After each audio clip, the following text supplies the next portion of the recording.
24 से 25 घंटे हुए हैं और 24 से 25 घंटे में ये फ़ोन बिल्कुल भी एक पल के लिए भी बंद नहीं है। रात चलते चलते थोड़ी देर के लिए बैटरी डाउन हो गई तो जब जरूर बंद हो गया था, उसके बाद चार्ज करके और फिर ये लगातार चल रहा है। और आप अपनी आंखों से देखो और लोगों को दिखाओ, मेरे कहने की जरूरत नहीं है। हर पल इस पर फोन आ रहे हैं, लोगों का रेस्पॉन्स इतना जबरदस्त है। और ये जो मोबाइल फोन है, ये जो नंबर है, ये अब इस आंदोलन में जब तक चलता रहेगा, लोगों से अनुरोध है कि इस नंबर पर जो 9667222062 ये जो नंबर है मिस कॉल का, लगातार इस पर मिस कॉल करें ताकि देश की जनता भी जान ले, इलेक्शन कमीशन भी जान ले, इस देश की सुप्रीम कोर्ट भी जान ले, तमाम संस्थाएं जान लें कि कितनी बड़ी संख्या में लोग ईवीएम से चुनाव नहीं चाहते। जनता नहीं चाहती कि ईवीएम से चुनाव हो और हम देश की जनता की आवाज के साथ में खड़े हैं, जनता के साथ में खड़े हैं। और अगर जबरदस्ती ये चुनाव किया गया तो मैं कह रहा हूं आपको, इस देश की जनता इस बार ईवीएम से चुनाव नहीं होने देगी। आप इसे धमकी मानो, इलेक्शन कमीशन इसे धमकी माने, इसको सलाह माने, हमारा आग्रह माने, हमारा निवेदन माने, जिसको जो मानना है, जो शब्द देना है वो दे। लेकिन यह निश्चित है कि इस बार इलेक्शन केवल और केवल बैलेट पेपर से होगा। 2024 का जो लोकसभा चुनाव है ईवीएम से नहीं होगा। आप अपनी आंखों से देखिए, मेरे कहने की बात नहीं, ये स्थिति है। सर, डिजिटल समर्थन तो मिल गया है आपको, लगातार फोन आ रहे हैं, लेकिन जमीन पर कितना समर्थन है? क्योंकि उसी के बाद चीजें हो पाएंगे अगर कुछ बदलाव हो। जमीन पर समर्थन आपको अपनी आंखों से दिखेगा। बस ज्यादा से ज्यादा आप 10 दिन इंतजार कीजिए, आपको सबसे ज्यादा समर्थन जो जमीन पर दिखेगा, अपनी आंखों से आप रिकॉर्ड कीजिए। जो 25 तारीख को हमने कहा है कि 25 तारीख को 17 तारीख से सिग्नेचर कराने शुरू करेंगे, जो हमारा ज्ञापन हम राष्ट्रपति को देंगे। भिन्न भिन्न जो जिले हैं प्रदेशों के, उन जिलों के माध्यम से, जिला कलेक्टर के माध्यम से जो ज्ञापन राष्ट्रपति महोदय को जाएगा, उस दिन 17 से सिग्नेचर्स पे शुरू होंगे, 25 को वो ज्ञापन देंगे। आप अपनी आंखों से पूरे देश में जो जन समर्थन देखिए और इसके बाद जो जन समर्थन है वो आप अपनी आंखों से देखिए। जब हम लोग बाकायदा रथ यात्रा लेकर निकलेंगे और हर प्रदेश में बड़ी बड़ी रैलियां करेंगे, अपनी आंखों से देखना, आप रिकॉर्ड करना। आप सब मेरी तरफ से आमंत्रित हैं। आप और आपके अलावा जितने भी सोशल मीडिया के साथी इस देश भर में हैं, सभी को मैं आमंत्रित करता हूं, अपनी आंखों से देखो और इस देश के इलेक्शन कमीशन को दिखाओ, इस देश के सुप्रीम कोर्ट को दिखाओ और इस देश की जनता को दिखाओ कि जनता कितनी बड़ी संख्या में ईवीएम के खिलाफ सड़क पर उतर चुकी है। अभी आप प्रेस कॉन्फ्रेंस में कह रहे थे कि 3 मतलब जो चुनाव नहीं होने देंगे ईवीएम से, तो कैसा लग रहा था कहीं ना कहीं आप धमकी दे रहे चुनाव आयोग को? नहीं, धमकी नहीं है, हमारी सलाह है।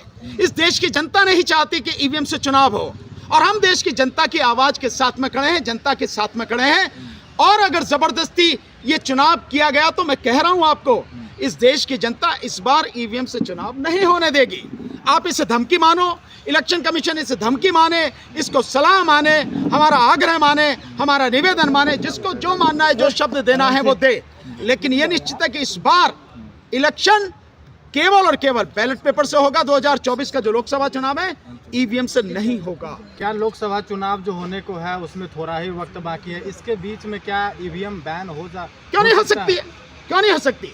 ईवीएम की मशीन है और बंद पड़ी रहने दो उसमें, जिसमें पड़ी है। बैलेट पेपर तो 10 दिन में छप जाता है भाई। ये थोड़ी है कि उसके लिए बैलेट पेपर के लिए कोई मशीन बनानी है, कुछ नहीं, रातों रात काम होते हैं। इलेक्शन के जो काम होते हैं बहुत वार स्केल पर होते हैं, रातों रात काम होते हैं। इतनी बड़ी बड़ी फैक्ट्रियां हैं, कंपनियां हैं, किस चीज की कमी है इस देश में? किसी चीज की कमी नहीं, सब कुछ होता है। आप तो इतने समय से आवाज उठा ही रहे हैं, इतने समय से अगर कुछ नहीं हुआ तो इतने कम महीनों में कैसे कुछ? ऐसा कुछ नहीं है कि इतने समय से आवाज उठा रहे हैं तब नहीं हुआ और अब कुछ नहीं हो सकता। इतना समझे आप, जब हमने 2019 में आवाज उठानी शुरू करी थी 30 मई 2019 को, उसके बाद से लेके अब क्या आपको जमीन आसमान का अंतर नजर नहीं आ रहा? जब बड़ी मुश्किल से 100 में से 2-4 लोग होते थे जो बात ईवीएम की करते थे कि हाँ ईवीएम में गड़बड़ी है, पॉलिटिकल पार्टियां भी उस बात को कभी करती नहीं थी।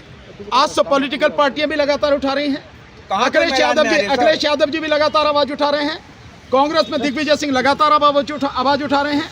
सो ये सारी की सारी चीजें अब होने लगी हैं और जनता का समर्थन, जनता जिस तरह से आवाज उठा रही है वो आपकी कल्पना के बाहर है। मैं कह रहा हूँ अभी थोड़ा सा रुक जाइए, अपनी आंखों से देखिए। पूर्व जज जो बैठे थे आपके साथ, वो राहुल गांधी से मुलाकात के बारे में बता रहे थे, क्या उसका क्या रिजल्ट रहा? देखिए, उन्होंने ये कहा, जस्टिस वी ईश्वरैया जी और जस्टिस वीरेंद्र यादव साहब, कोल से पाटिल साहब, ये लोग मिलके आए हैं, राहुल गांधी जी से मुलाकात हुई है। इन्होंने बहुत सीधा से कहा कि भाई ईवीएम को हटाने के लिए या तो आप खुद मैदान में आओ, और नहीं तो जो लोग आंदोलन कर रहे हैं आप उनके साथ अपने समर्थक भेजो, कुछ तो आपको करना पड़ेगा। और अगर ईवीएम से चुनाव इस बार हो गया तो आपके पास बचेगा नहीं कुछ भी। इन्होंने बहुत स्पष्ट रूप से राहुल गांधी जी से कहा है।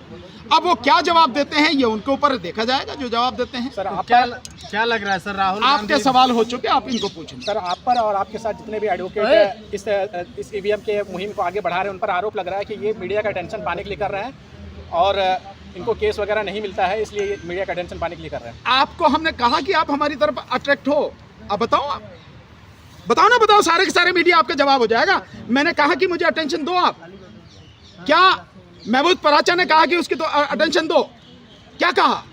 कुछ नहीं। हम जो कह रहे हैं आपको लग रहा है कि ये सच है और ये सच जनता के बीच में जाना चाहिए, आप दिखा रहे हो।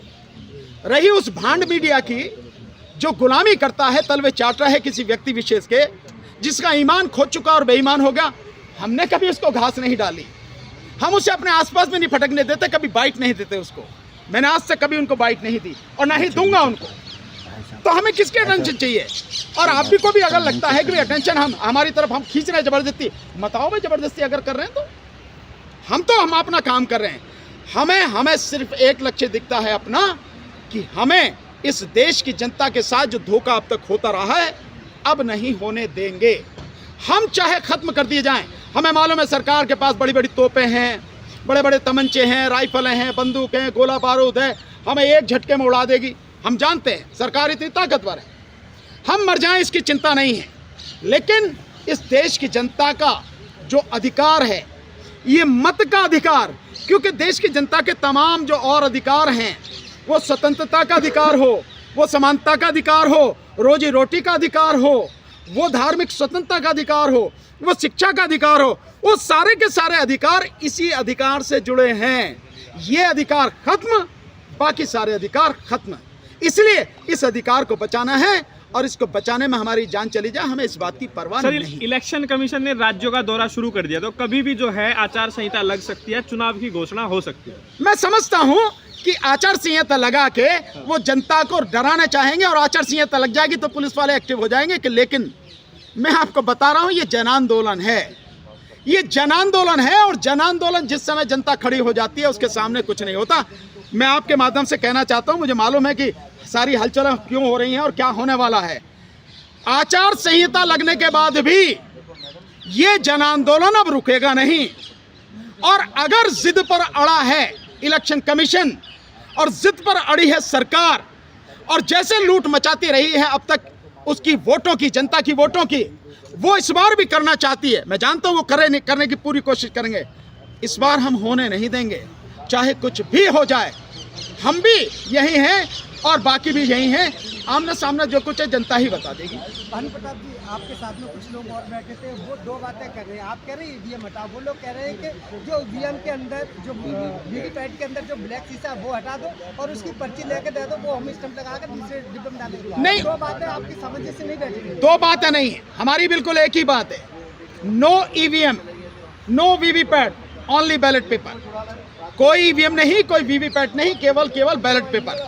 आप जिनकी बात कर रहे हैं उन्होंने अपनी बात नहीं करी, उन्होंने दो रिपोर्टों की बात करी। एक जो citizen commission on election report VVPAT and EVM जो जस्टिस मदन बी लोकुर साहब की है, उस रिपोर्ट का जिक्र किया। और उन्होंने इंडिया गठबंधन ने जो कहा है कि पर्ची दे दो और उसे बैलेट बॉक्स में डालने दो और उसकी गिनती करो, वो उनकी बात करें, वो अपनी बात नहीं कर रहे। हमारा कोई साथी, किसी का भी उसमें कोई मतभेद नहीं, किसी तरह का कोई दो बात नहीं। केवल और केवल एक बात है कि ना हमें ईवीएम चाहिए, ना हमें वीवीपैट चाहिए, केवल और केवल बैलेट पेपर चाहिए। और बैलेट पेपर से चुनाव होगा और बैलेट पेपर के अलावा इस बार ईवीएम से चुनाव नहीं होने देंगे, नहीं होने देंगे, नहीं होने देंगे। आप लोग बार-बार कह रहे हैं सर कि ईवीएम में कोई गड़बड़ नहीं है, तैयारी में कहा उसने। आप क्यों नहीं जाते उसके पास, चुनाव के? किसके पास? चुनाव के पास। हम तो गए थे ना, गिरफ्तार करा दिया, बात खत्म हो गई। लेकिन वो तो आमंत्रित कर रहा है। कौन आमंत्रित कर रहा है? भाई तुम्हारे पास नोटा आया, मेरे पास तो नहीं आया नोटा। गड़बड़ी नहीं है ईवीएम में। काहे की कौन इलेक्शन कमीशन है? कौन?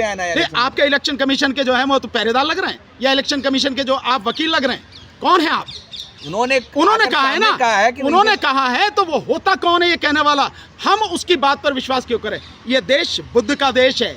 अफसोस इस देश में आज की तारीख में भड़ुए और लुटेरे राज कर रहे हैं, और वो ये चाहते हैं कि उनकी बात पर विश्वास कर लिया जाए।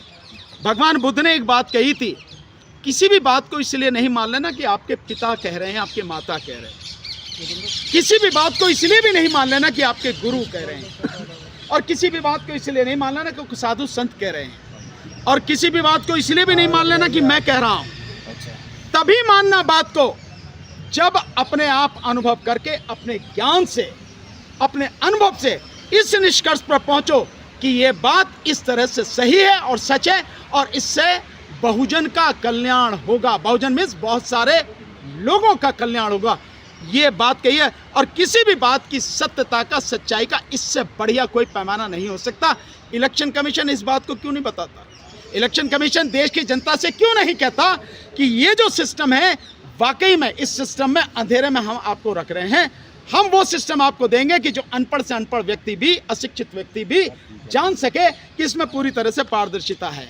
और इलेक्शन कमीशन कहे कि हम आगे बैलेट पेपर से चुनाव कराएंगे। बहुत सीधी सी बात। सर, आप लोग इलेक्शन लड़ने की तैयारी भी कर रहे हैं, तो 2024 का चुनाव आप करेंगे, आचार संहिता लग जाएगी, तब भी आप लोगों का आंदोलन जारी रहेगा, तो क्या फिर आप बाइकआउट करेंगे इलेक्शन का? क्या करेंगे? कारण जी, हमने आपको बता दिया, हमें जो भी समय पर सही प्रतीत होगा, शांतिपूर्वक तरीके से, पूरी तरह से संवैधानिक और लोकतांत्रिक तरीके से हम हर वो कदम उठाएंगे जो इस देश में ईवीएम से होने वाले चुनाव को रोकेगा। क्या बाइकआउट भी और कर बैलेट सकते हैं? पेपर के चुनाव, उसमें कुछ भी हो सकता है। हम नहीं कह सकते आज, कल क्या स्थिति होगी। कल जो स्थिति होगी उस समय देखेंगे, पूरी टीम तय करेगी, देश के लोग तय करेंगे, देन उसके बाद जो निर्णय होगा वो ले। सर, आप लोग